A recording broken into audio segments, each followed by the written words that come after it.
On the line is Will Shackel. He's the founder of Nuclear for Australia. Will, good afternoon. Good afternoon. Thanks for having me on. Now, you've been passionate about nuclear for some time. You're only 17 years of age. What was it that made you want to get involved? Well, look, Australia is experiencing an energy and climate crisis. And when I look to nuclear energy, nuclear power is not only zero emissions, but it's also always on, has an incredibly low land footprint and requires incredibly little mining. So it really just ticks all my boxes from that standpoint. And what really shocked me as a young person is that when we were experiencing these issues in Australia, that we would ban a technology like this, which has been demonstrated to be highly effective around the world in the 32 countries which currently have nuclear power and the 50 who are currently looking at implementing nuclear power and having serious discussions about it. And the fact that Australia was the only member of the G20 with a ban on a technology which is zero emissions and highly reliable just shocked me. So for those who don't understand the debate, I'm still getting my head around it because yesterday I spoke to Lily D'Ambrosio, our Energy Minister here, and she told us repeatedly nuclear is dirty, it's dangerous, it's bad for the environment. But then proponents of nuclear will say it is clean energy. Why the split here? Well, look, I heard those comments and I listened back to them, and I would simply say I thought they were a parody of The Simpsons.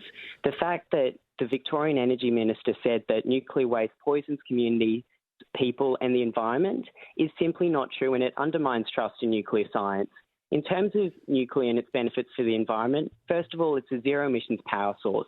So it doesn't release pollution into the air like other power sources, and actually even compared to renewables, the overall footprint when you factor in all the construction emissions and everything like that, in many cases it's actually lower than renewables. So it's better for the climate. But in addition to that, it's better for the environment. I mentioned earlier it's got the lowest land footprint of any energy source, and it also is one of the least materials intensive, which means that not only do you have to do less mining to produce a nuclear power plant in comparison to fossil fuels or even solar panels and wind turbines, but in addition to that, it produces less waste.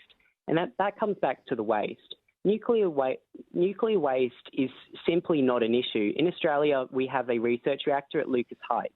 We have to manage the low and intermediate level nuclear waste from that, and they're based on their radioactivity. So as you can imagine, they've got a lower radioactivity, but they typically make a greater volume. And Australia safely manages that and has done so for decades. And are they expensive to build nuclear power plants? In the long run, will we get cheaper bills at the end of it, but they are expensive to set up? So initially, obviously, the cost to construct a nuclear reactor is high. But the benefit of nuclear power reactors is that they can last from 60 to 80 years, or with refurbishment for over 100 years. And this is according to the US Department of Energy. So it's a long-term investment. I was recently in the UAE where I visited my first nuclear power plant at Baraka. This was on the side of me visiting COP28, which obviously was a really major moment for nuclear power, including being included in plans to decarbonise. And that they were able to go literally from scratch. And Australia wouldn't be starting from scratch. We've already got a nuclear industry, albeit not power industry. But they were able to go completely from scratch to having a nuclear power plant online in just over a decade.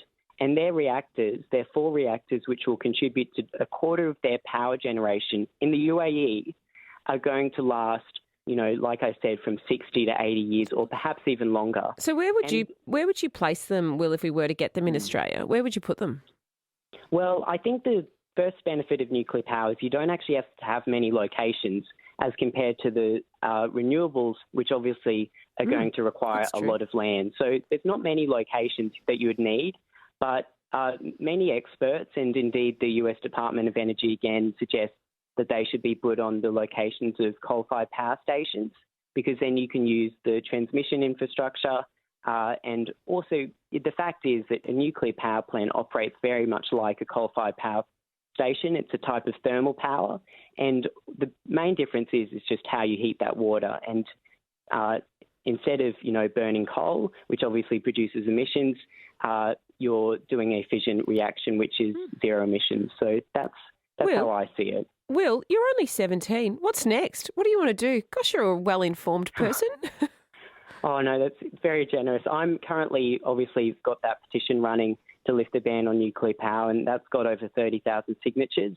So we're trying to share all the facts and information about nuclear power with as many Australians as possible through our different means, because I think it's really important that we have a serious conversation about nuclear power in this country and boost nuclear literacy. So that's what I'm doing in the immediate future. Don't ask me about my plans with university or after school, because I don't have that worked out yet. Oh, good on you, Will. Well, thanks for having a chat to me. That's Will Shackel. He's the founder of Nuclear for Australia. I think we often are critical of our young people in this country and how little they do. I mean, I speak to a lot of people on this program, and whether you're on the nuclear debate or not, he's certainly done his research, hasn't he?